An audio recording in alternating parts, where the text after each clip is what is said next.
कौन बनेगा नेता। नगर निगम के चुनाव पास आने वाले थे।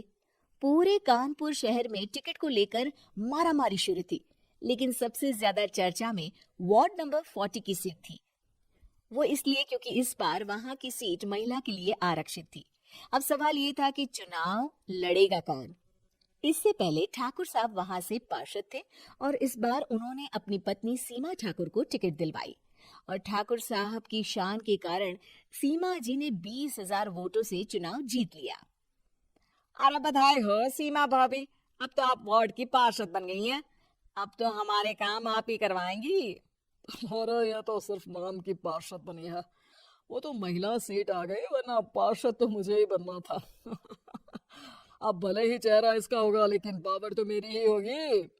अरे वाह भाई साहब, क्या दिमाग लगाया है आपने भी। आइए आप लोग, खाना लगा दिया है सबके लिए।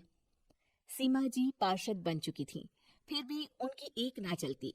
सारे काम ठाकुर साहब खुद ही संभाल लेते और जहां जरूरत पड़ती वहां सीमा जी का अंगूठा लगवा लेते। सीमा जी ज्यादा पढ़ी लिखी भी नहीं थी। एक दिन ठाकुर साहब और सीमा एक प्रोग्राम में जाते हैं। अरे ठाकुर साहब, आप आ गए। ओहो, पार्षद मैडम भी आ गई हैं। स्वागत है आप दोनों का। लगता है हमारे पार्षद फंड का सही इस्तेमाल हो रहा है। चलिए अब उद्घाटन करते हैं। ये लीजिए ठाकुर साहब कैची, आप ही सबसे पहले प्रवेश कीजिए। सब लोग आगे निकल जाते हैं और सीमा जी पार्षद होने के बावजूद भी पीछे खड़ी रह जाती हैं। वो देखती हैं कि वेलकम बोर्ड पर उनका नाम है, लेकिन महिला होने के कारण कोई उनका सम्मान नहीं कर रहा। अगले दिन एक आदमी उनके घर आता है। अरे ठाकुर साहब नमस्कार।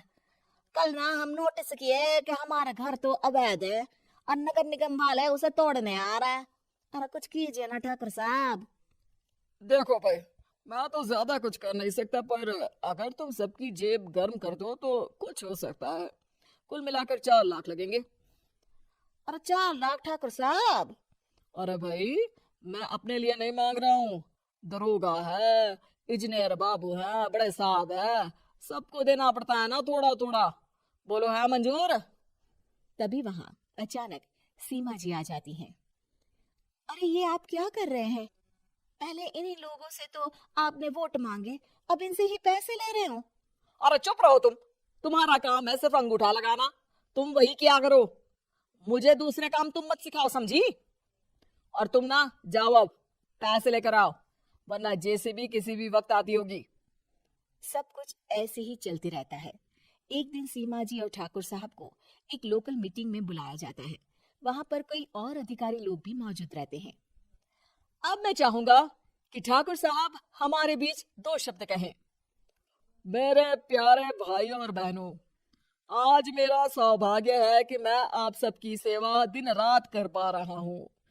आपने मेरी पत्नी को भारी मतों से जिताया है, इसलिए मैं आप सभी का शुक्रगुजार हूँ। मैं आप सबसे वादा करता हूँ कि हमेशा की तरह हमारे वार्ड में किसी को कोई तकलीफ नहीं आने दूंगा। सभी लोग तालियां बजाने लगते हैं।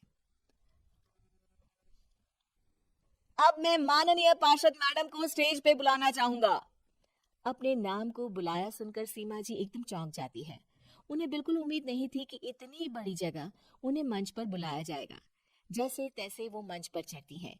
ऊपर जाती ही सीमा जी को सारी पुरानी बातें याद आ जाती हैं कि किस तरह उनके पति उन्हें कभी भी आगे बढ़ने नहीं देते और उनके नाम से गलत काम करते हैं। वो बोलने लगती है, मैं आपके वार्ड की पार्षद सीमा हूँ। आप में से बहुत कम लोग ही मुझे जानते होंगे, क्योंकि इससे पहले मुझे कभी ऐसा मौका ही नहीं मिला। सारे मौके मेरे पार्षद पति यानी आपके ठाकुर साहब ही लेते रहे, लेकिन आज ये मौका मुझे मिला है तो मैं इसे ऐसे ही नहीं जाने दूंगी। मैं आपको ये बताना चाहती हूँ कि आपके ठाकुर साहब मेरे नाम की आड़ में गैर कानूनी काम करते हैं, जिस पर अंगूठों के निशान मेरे होते थे।